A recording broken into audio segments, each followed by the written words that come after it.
Toledo, otoño de 1865. El aire olía a piedra húmeda, incienso y desesperanza. En las callejuelas empedradas del casco antiguo, donde las sombras parecían rezar por sí solas, se preparaba un matrimonio que pretendía unir no solo dos familias, sino dos linajes enemigos desde los tiempos de la guerra carlista. La boda de doña Elvira de Montemayor y don Rodrigo del Albir fue anunciada como símbolo de reconciliación. Las crónicas de aquel año decían que las campanas del convento de Santa Úrsula repicaban sin cesar, como si presintieran el fin de una era. Nadie imaginó que repicaban por un funeral.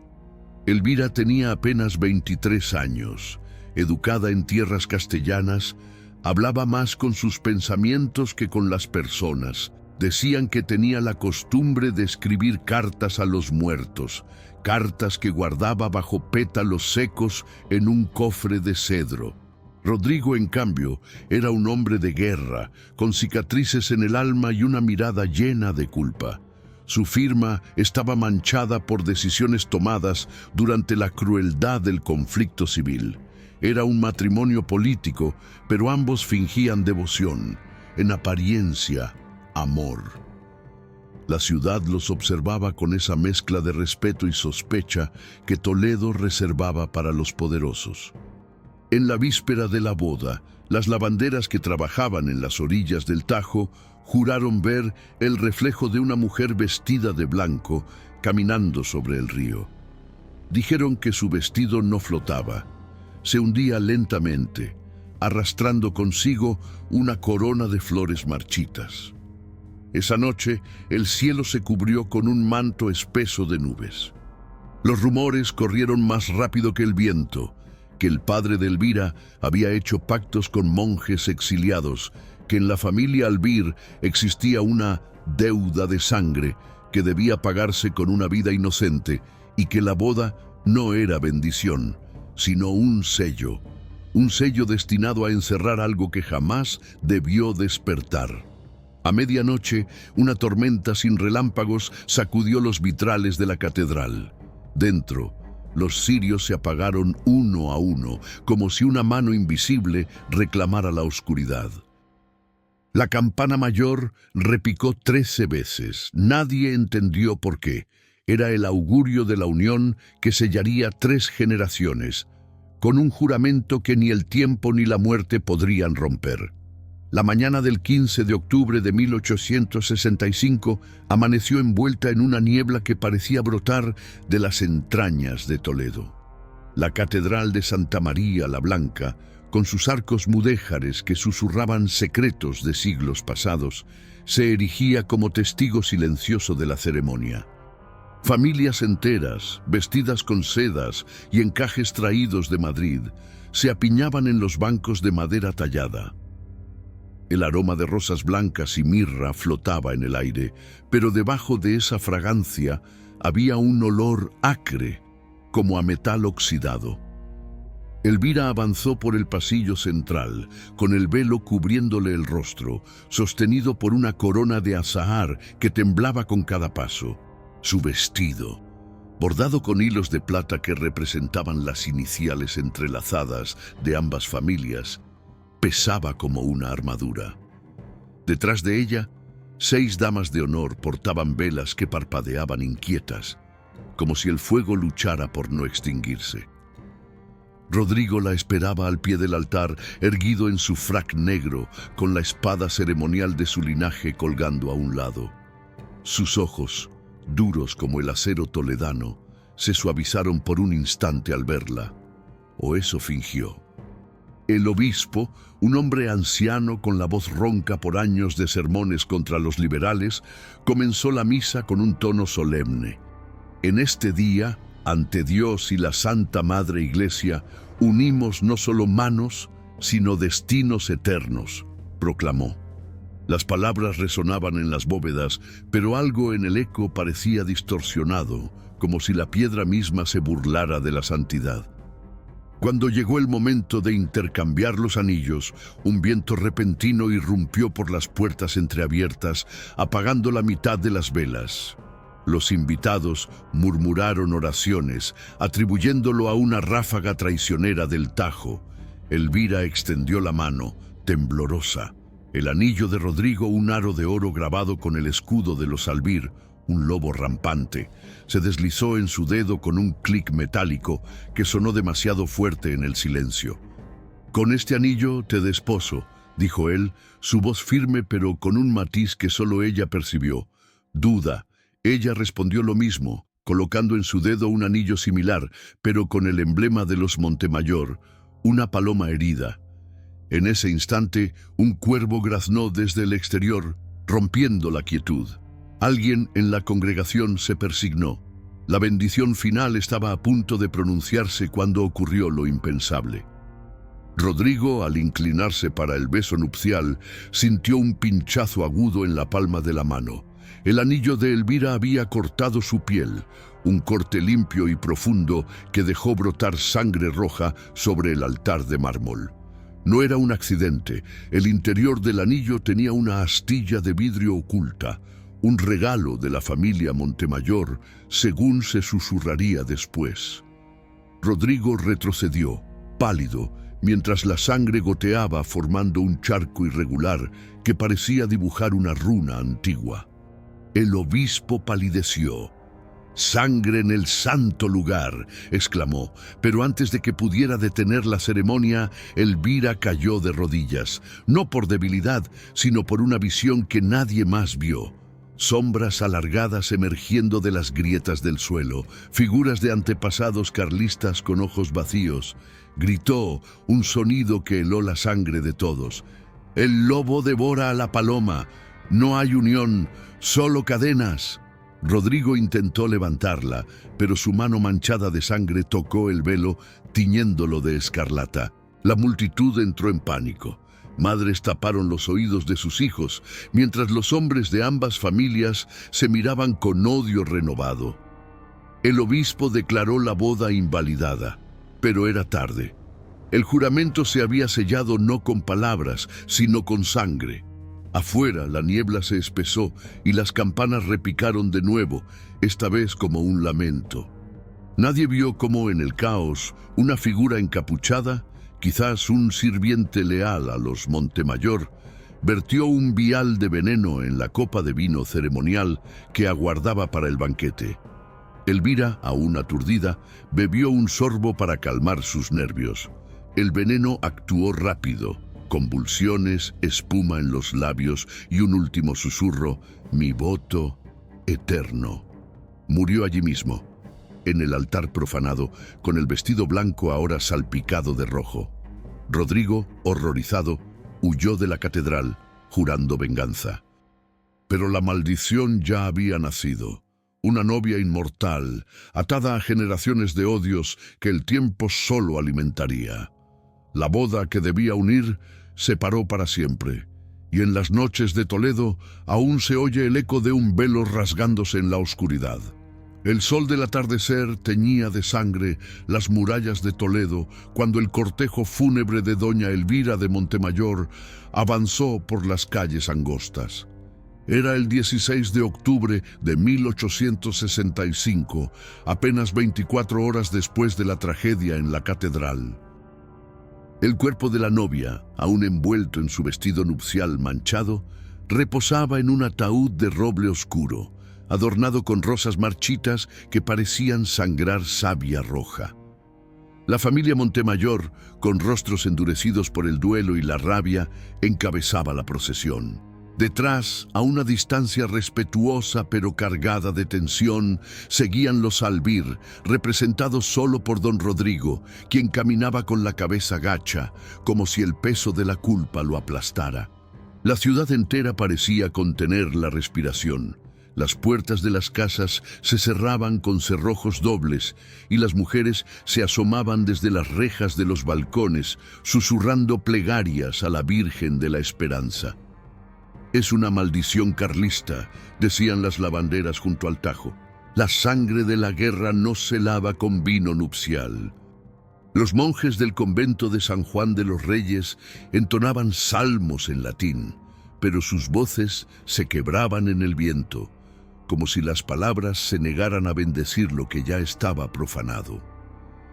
El entierro se realizó en el panteón familiar de los Montemayor, un nicho excavado en la roca caliza de la colina de San Servando, lejos de la catedral, para evitar más escándalos. El sacerdote, un primo lejano de Elvira, recitó las oraciones por los difuntos con voz temblorosa. Que el Señor acoja tu alma inocente y rompa las cadenas del odio, murmuró al depositar el ataúd en la tumba. Pero cuando el último puñado de tierra cayó, un viento helado surgió de la nada, revolviendo las hojas secas y apagando las antorchas. Rodrigo, que había insistido en estar presente para honrar a su difunta esposa, sintió un escalofrío que no era del frío. En su bolsillo, el anillo de Elvira, aquel que había cortado su mano, parecía arder contra su piel. La noche cayó como un velo sobre Toledo.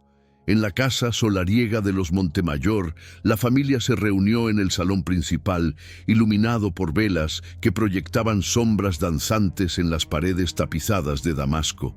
El padre de Elvira, don Alfonso, un veterano carlista con barba blanca y ojos hundidos, golpeó la mesa con su bastón. «Esto no fue un accidente», declaró. «Los Albir envenenaron el vino. Su linaje está maldito desde las batallas de 1839, cuando masacraron a nuestros hermanos en las sierras». Los parientes asintieron, pero una tía anciana, doña Isabel, que había sido confidente de Elvira, habló en voz baja. «No fue veneno solo. Mi sobrina me confesó, días antes, que soñaba con una sombra que le susurraba promesas de unión eterna. Si muero en el altar, mi voto no se romperá», dijo. Era como si supiera. Rodrigo, meanwhile, había regresado a su hacienda en las afueras, una fortaleza de piedra gris que olía a humo y a secretos. Solo en su estudio, rodeado de mapas de batallas pasadas, se sirvió un vaso de brandy para ahogar el remordimiento. Pero el sueño no llegó. En la medianoche, un ruido sutil lo despertó.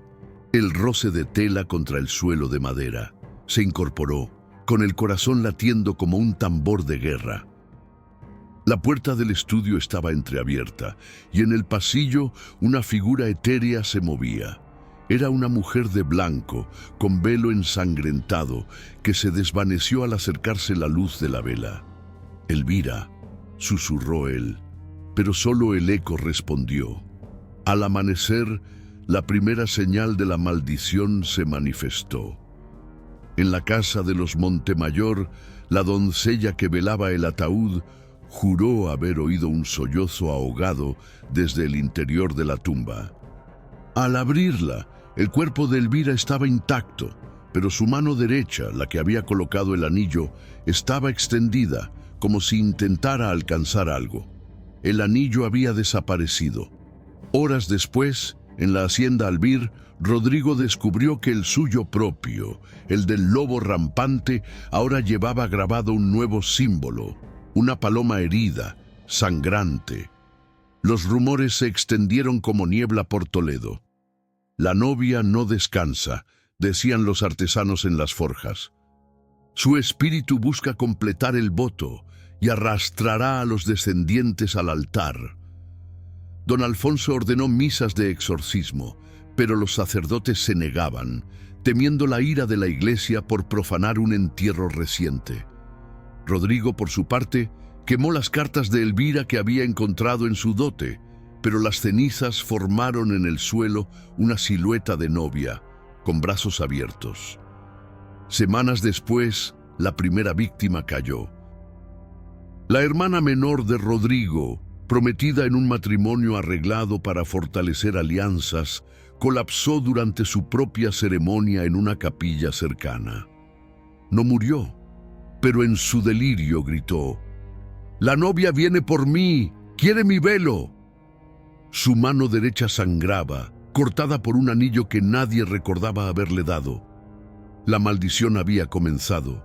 No era solo venganza, Era un lazo eterno, un matrimonio forzado entre vivos y muertos que se extendería por generaciones, uniendo familias en un ciclo de bodas sangrientas y promesas rotas. En las noches de Toledo, el velo de Elvira aún rasgaba el silencio, llamando a los siguientes. Los años siguientes, a 1865, se convirtieron en un velo de silencio opresivo sobre Toledo. La ciudad, que había sido testigo de guerras y conquistas, ahora susurraba sobre la novia del velo rojo, un espectro que no se contentaba con una sola tumba. La maldición de Elvira de Montemayor no era un arrebato de ultratumba. Era un pacto tejido en la tela del destino, un juramento nupcial que se extendía como raíces venenosas por los linajes de Montemayor y Albir. Los descendientes, inocentes de los odios carlistas de sus abuelos, comenzaron a sentir el peso de un velo invisible que los arrastraba hacia altares profanados. En 1872, 7 años después de la tragedia, la primera ola golpeó a la generación inmediata. Don Alfonso de Montemayor, el patriarca que había jurado venganza, vio cómo su hija menor, Catalina, de apenas 19 años, se preparaba para un matrimonio con un joven oficial liberal. La unión prometía estabilidad económica tras las penurias de la posguerra, pero las sombras de Elvira acechaban. En las semanas previas, Catalina confesó a su madre visiones recurrentes. Una figura nupcial que la observaba desde los espejos de su alcoba, con ojos que brillaban como perlas ahogadas. «Hermana mía», le susurraba la voz en sus sueños, «comparte mi velo, o el tuyo se teñirá de rojo». La ceremonia se celebró en la misma catedral de Santa María la Blanca, un error fatal que nadie reconoció a tiempo. El aire estaba cargado de un aroma dulzón, como a rosas podridas, que los invitados atribuyeron a la humedad del Tajo. Cuando el sacerdote pidió los anillos, Catalina extendió la mano, pero un viento gélido irrumpió por las vidrieras, haciendo que el velo de la novia se enredara en su garganta. Tosió, y al liberarse, un corte fino apareció en su dedo anular, como si un anillo invisible la hubiera marcado. El novio, pálido, juró haber sentido un roce frío en su nuca, como dedos helados ajustando un lazo. No hubo muerte inmediata, pero la maldición se manifestó en el banquete posterior. Catalina colapsó sobre la mesa, murmurando palabras incoherentes en un latín que no conocía, fragmentos de los votos de Elvira. Al recuperarse, rechazó a su esposo, declarando que el verdadero novio es el de las sombras. La familia la confinó en un convento, donde pasó sus días escribiendo cartas a los muertos, tal como Elvira solía hacer. Murió 2 años después, durante una tormenta, con el anillo de oro, el mismo que había pertenecido a su tía, apretado en su mano inerte. El grabado del lobo y la paloma ahora mostraba una grieta, como si el metal sangrara. Mientras tanto, en la rama Albir, la maldición tejía su red con igual crueldad. Rodrigo, consumido por la culpa, se había casado en secreto con una viuda de Madrid en 1868, buscando ahuyentar los recuerdos. Tuvieron un hijo, Gonzalo, nacido en 1870 bajo un eclipse que los astrónomos locales llamaron el velo de la luna. El niño creció sano, pero a los 2 años comenzó a dibujar figuras de novias en las paredes de la hacienda, con vestidos manchados de lo que parecía sangre. Rodrigo quemó los dibujos, pero las visiones persistieron. En 1875, cuando Gonzalo tenía 5 años, la familia sufrió un incendio inexplicable en la capilla privada. Las llamas formaron siluetas danzantes y en medio de ellas un velo flotante que se desvaneció al amanecer. Gonzalo escapó ileso, pero desde entonces juraba oír susurros en las noches. «Ven al altar, pequeño, tu madre te espera». Rodrigo Consultó a un jesuita errante, un hombre que había estudiado textos prohibidos en las bibliotecas vaticanas. «Es un lazo de sangre», le advirtió el sacerdote. «Elvira no busca venganza sola, busca completar su unión, arrastrando a los vivos para que paguen la deuda de sus ancestros. Romperlo requeriría un sacrificio equivalente, una boda que una de verdad, sin odios». Pero Rodrigo, marcado por la guerra, no podía perdonar. En cambio, destruyó reliquias familiares, incluyendo el anillo cortante que fundió en una forja toledana. El herrero, al verlo, palideció. «Este metal está vivo», grita cuando lo toco. La expansión no se limitó a la sangre directa. En 1880, un primo lejano de los Montemayor, un mercader en Sevilla, vio su negocio arruinado tras soñar con una novia que exigía dote eterna. Su prometida, al enterarse, rompió el compromiso y se unió a un convento, donde enloqueció repitiendo votos nupciales. En Toledo, los rumores se convirtieron en advertencia: «No cases en octubre o la novia vendrá por ti».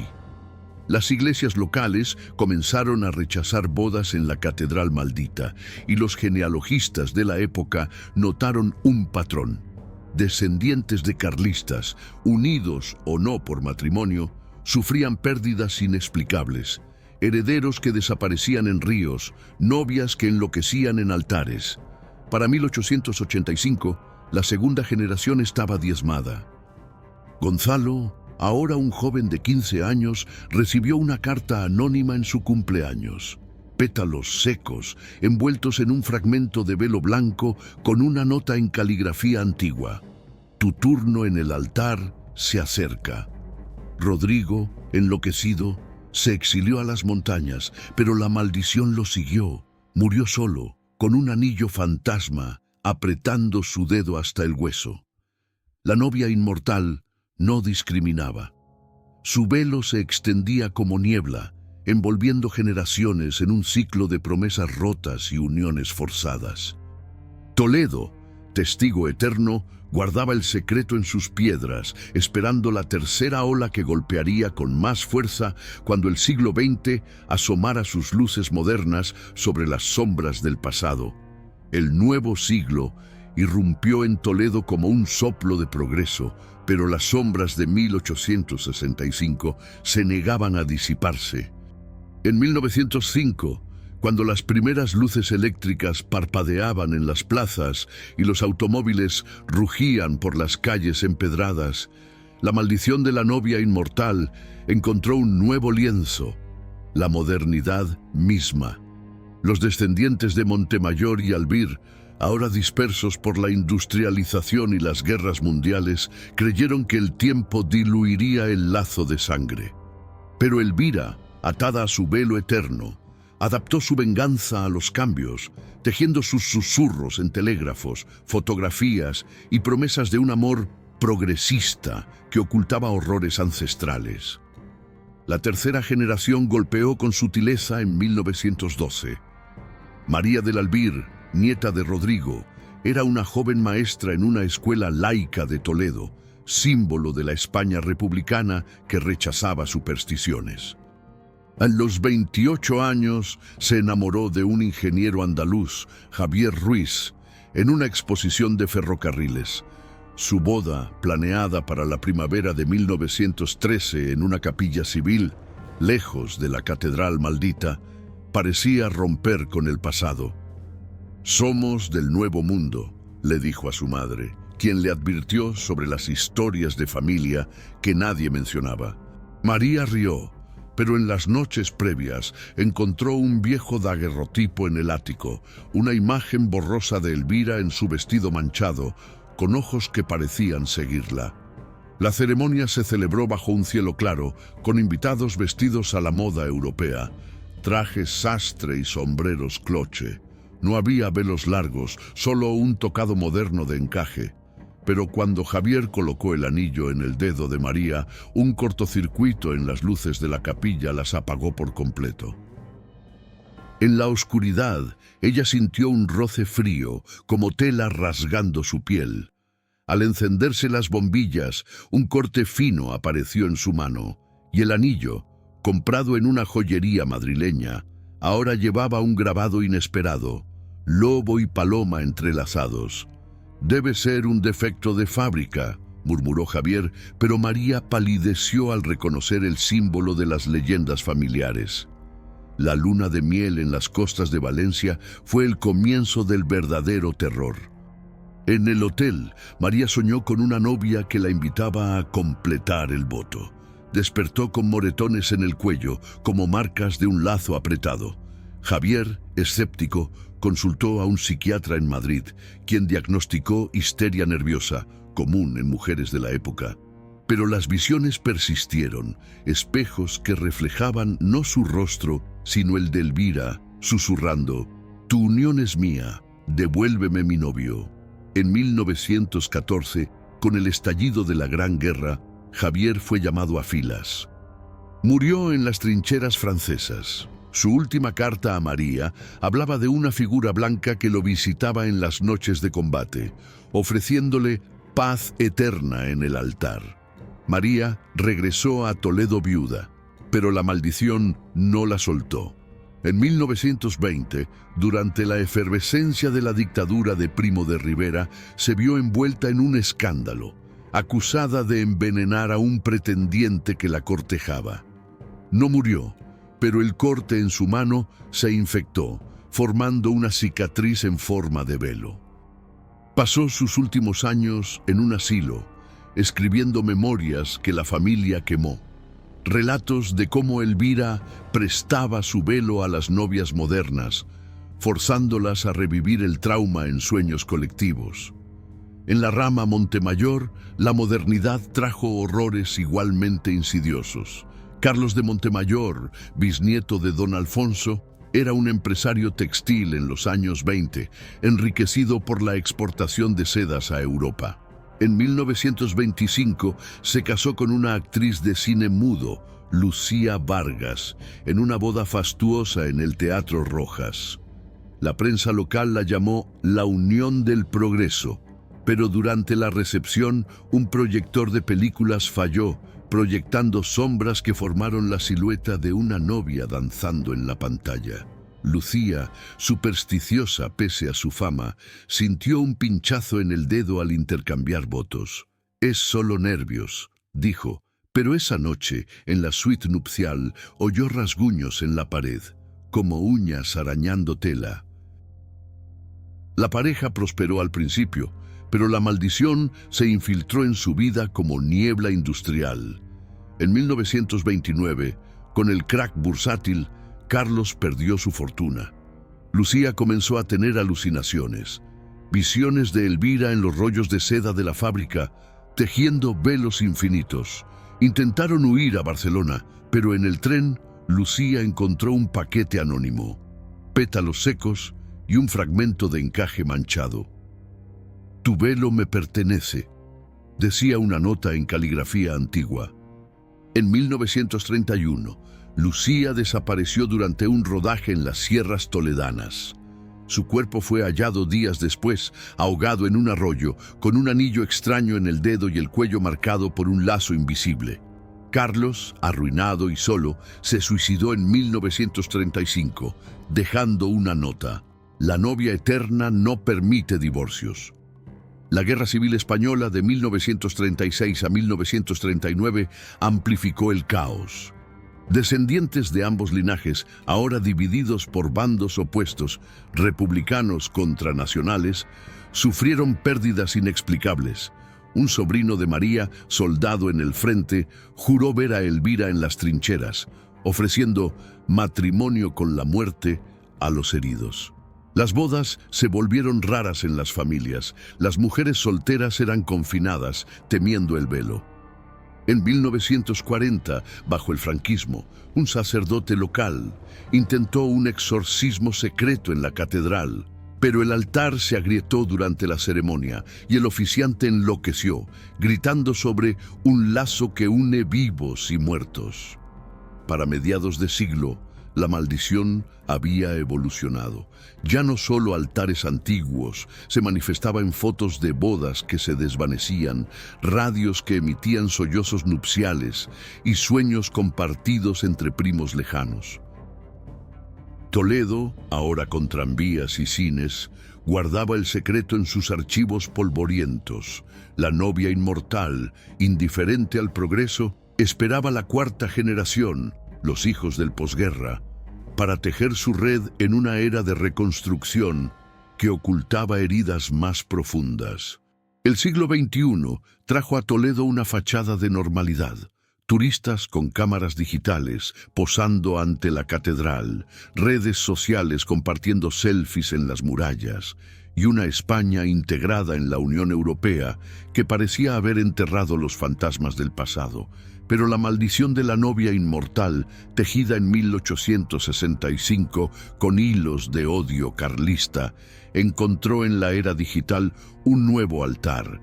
Las pantallas que conectan almas distantes, pero no pueden romper lazos eternos. Los descendientes de Montemayor y Albir, ahora profesionales urbanos, dispersos por Madrid, Barcelona y hasta Latinoamérica, creyeron que el ADN diluido y la terapia psicológica disiparían las sombras. Equivocados.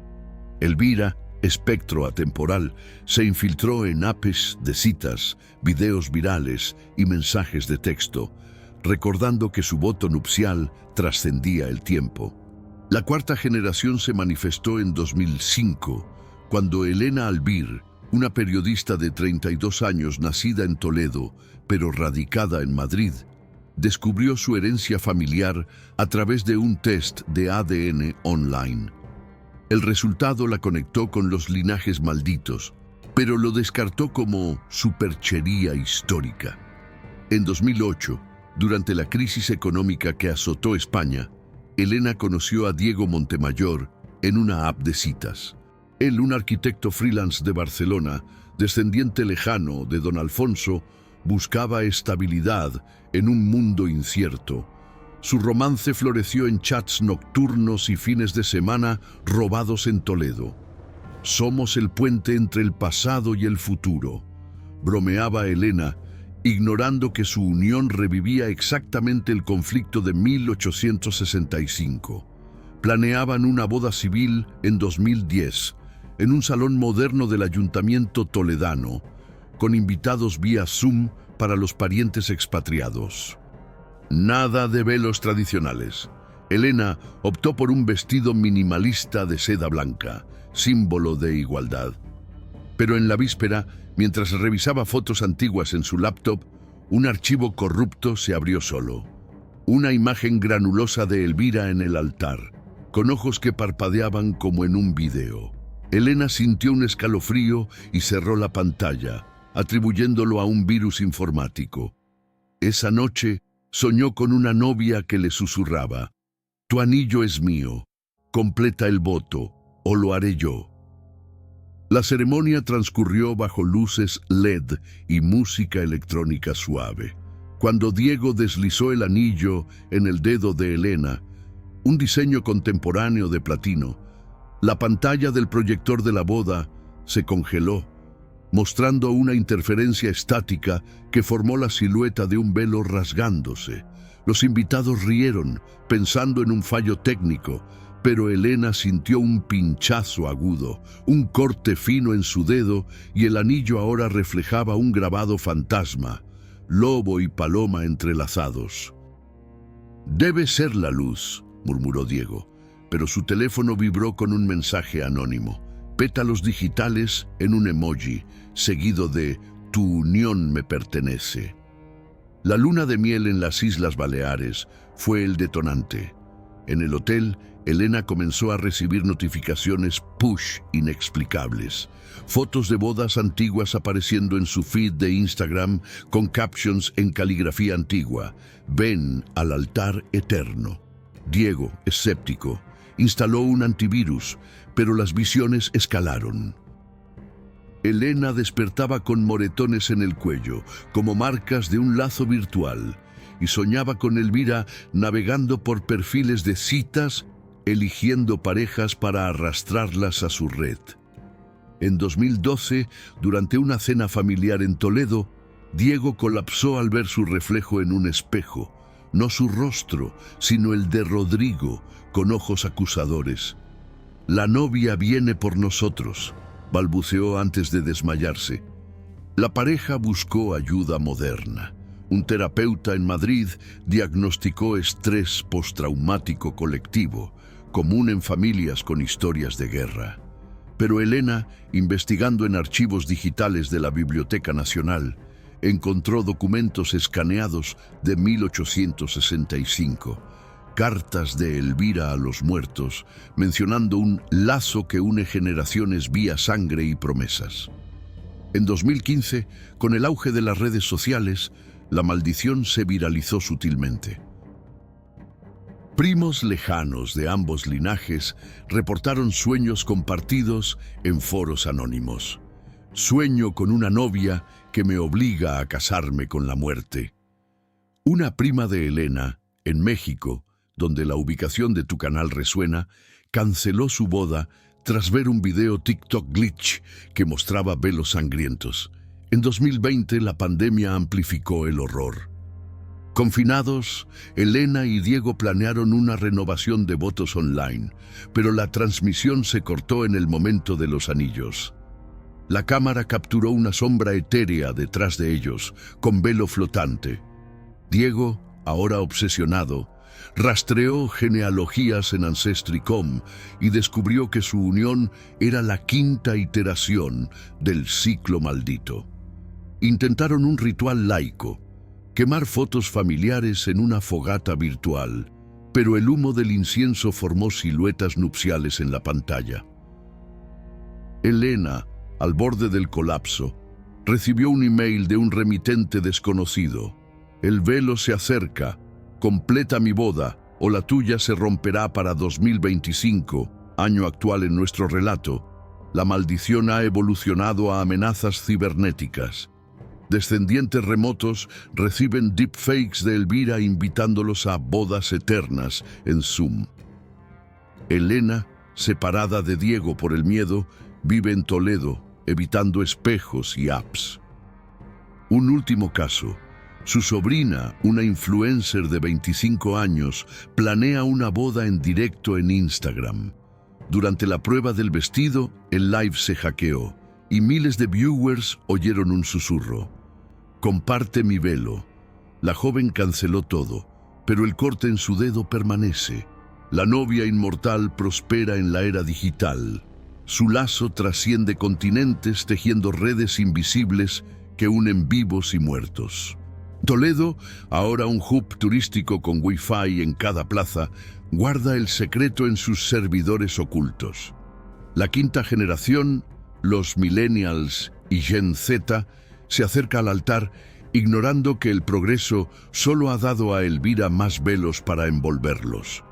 En las profundidades del siglo XXI, la maldición de la novia inmortal había tejido una red tan intrincada que los descendientes de Montemayor y Albir, dispersos por el mundo, comenzaron a unirse en secreto para combatirla.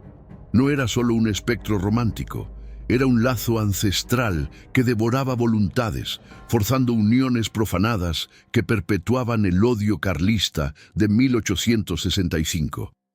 En 2018, un grupo de parientes, coordinados vía chats encriptados y reuniones virtuales, formó la Hermandad del Velo Roto, un colectivo anónimo de historiadores, psicólogos y ocultistas aficionados que buscaban romper el ciclo.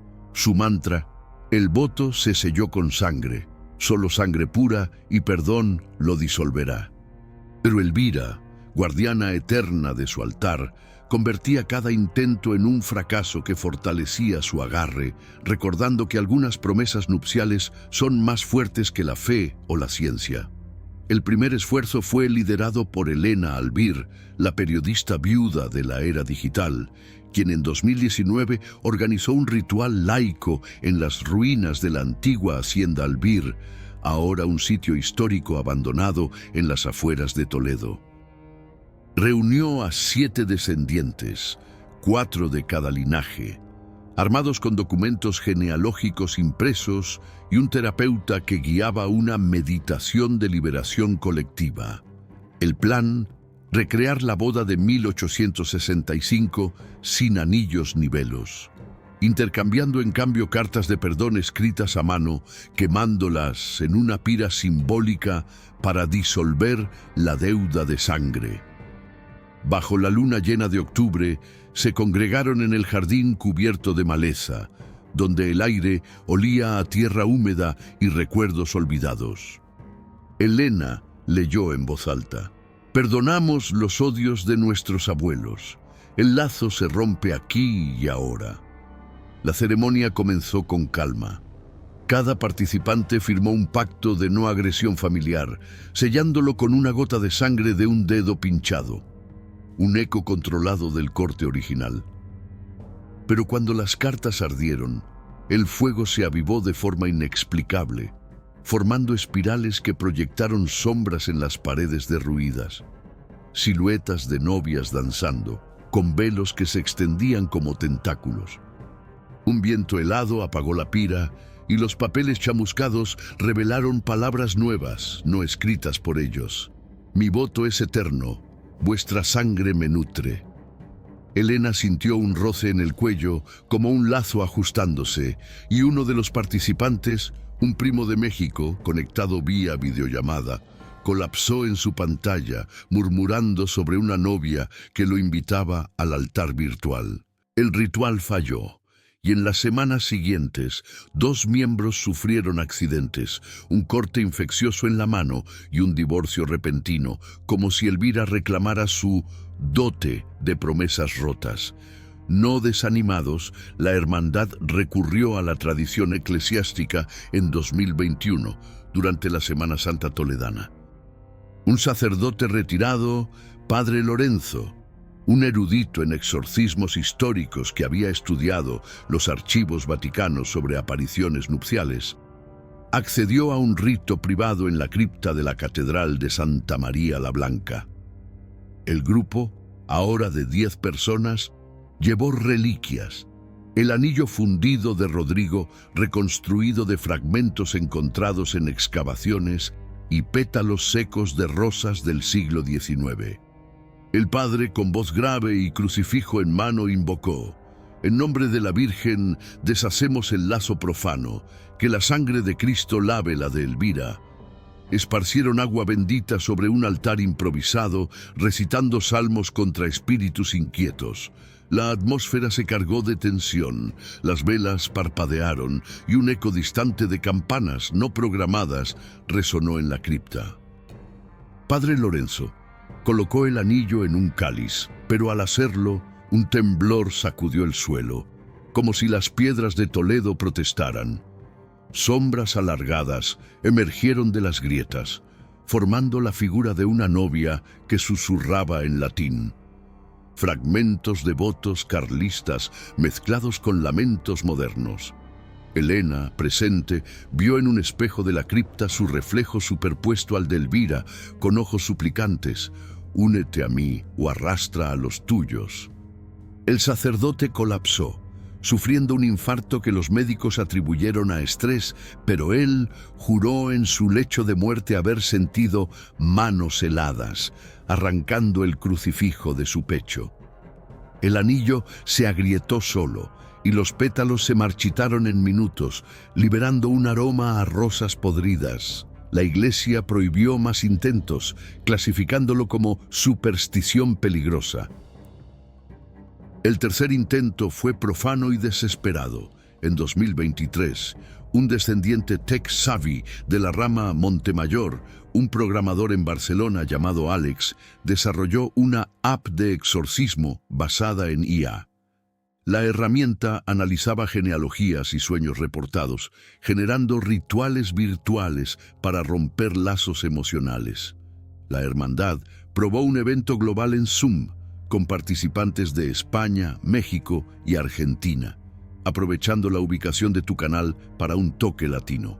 A medianoche UTC, cada uno encendió una vela frente a su cámara y recitó un código de desprogramación. El algoritmo del odio se borra. El velo se disuelve en píxeles. Alex moderaba, proyectando hologramas de altares pacíficos.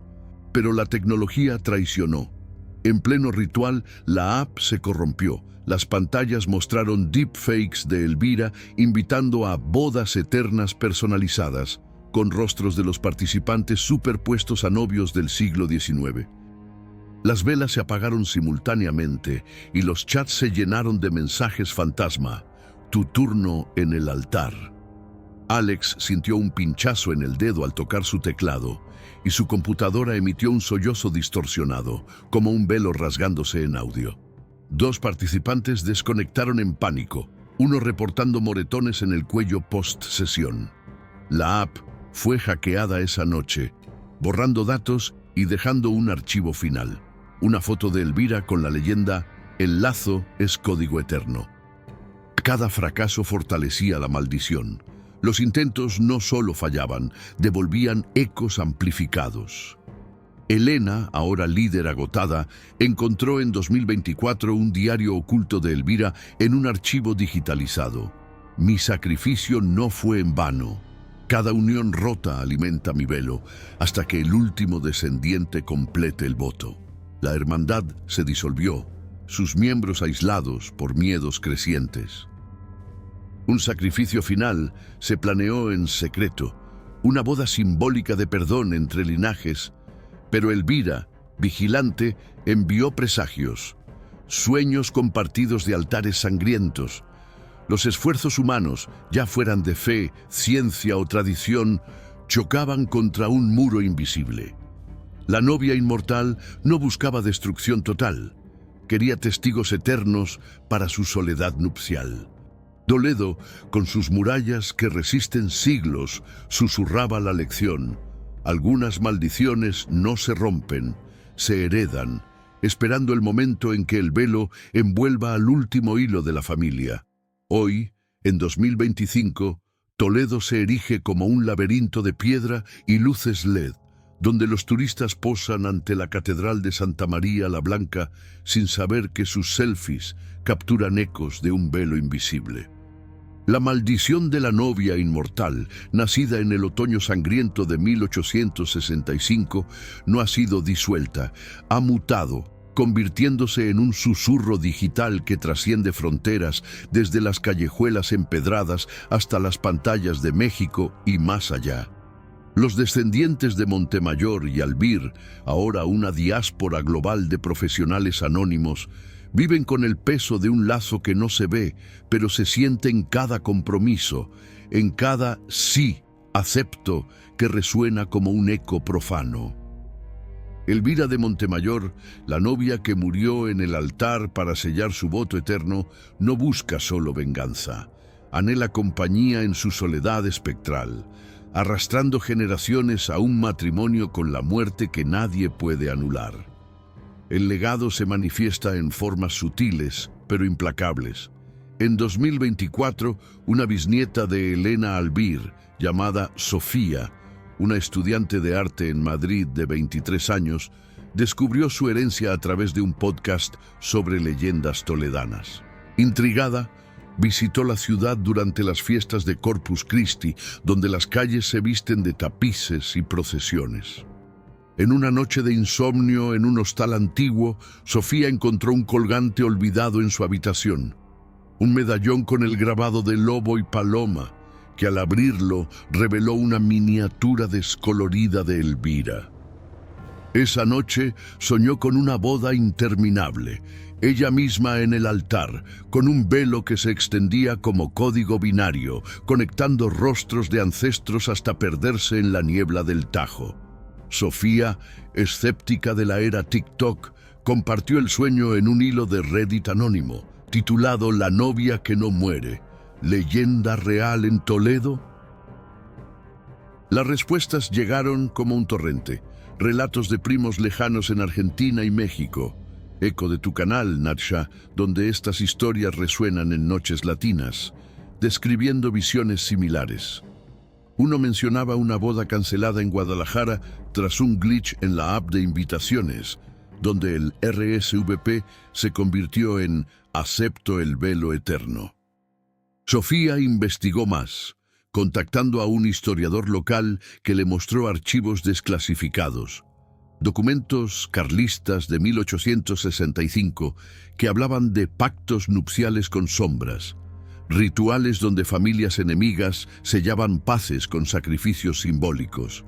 Pero el de Elvira fue diferente. Su muerte accidental, o no, creó un vacío que el espíritu llenó con hambre de uniones completas. El clímax del legado ocurrió en octubre de 2025, durante una exposición virtual sobre historia toledana. Sofía, ahora obsesionada, organizó un encuentro genealógico online, invitando a descendientes vía foros. 50 almas conectadas desde España, México y España, un puente accidental con tu audiencia latina. El evento comenzó con presentaciones, fotos de bodas familiares, risas nerviosas sobre la loca de la novia. Pero a medianoche, las pantallas se congelaron.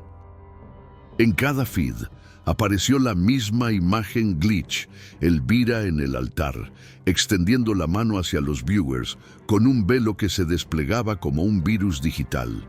Los chats se llenaron de mensajes fantasma. Únete a mí, completa el voto. Sofía sintió un pinchazo en el dedo al tocar su mouse y el medallón en su cuello se calentó como si latiera con vida propia. No hubo muertes, solo despertares. Sofía canceló su compromiso planeado, rompiendo un ciclo, pero el lazo persistió.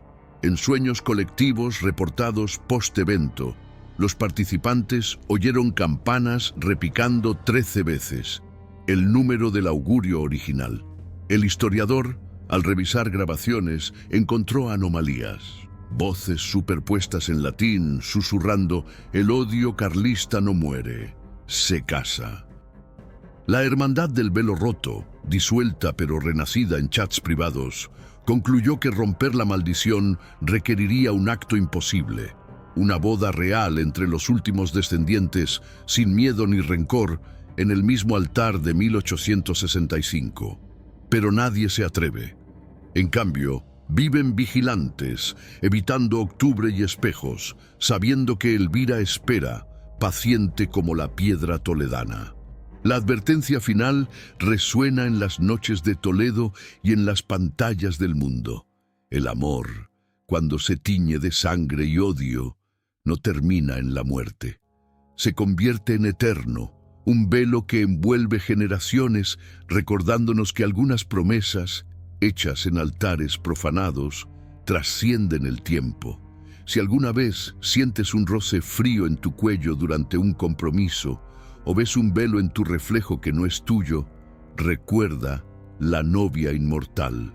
No mires atrás.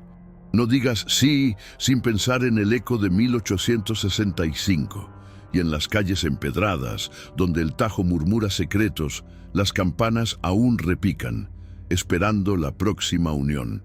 Si escuchaste hasta aquí, suscríbete para más historias macabras basadas en leyendas reales.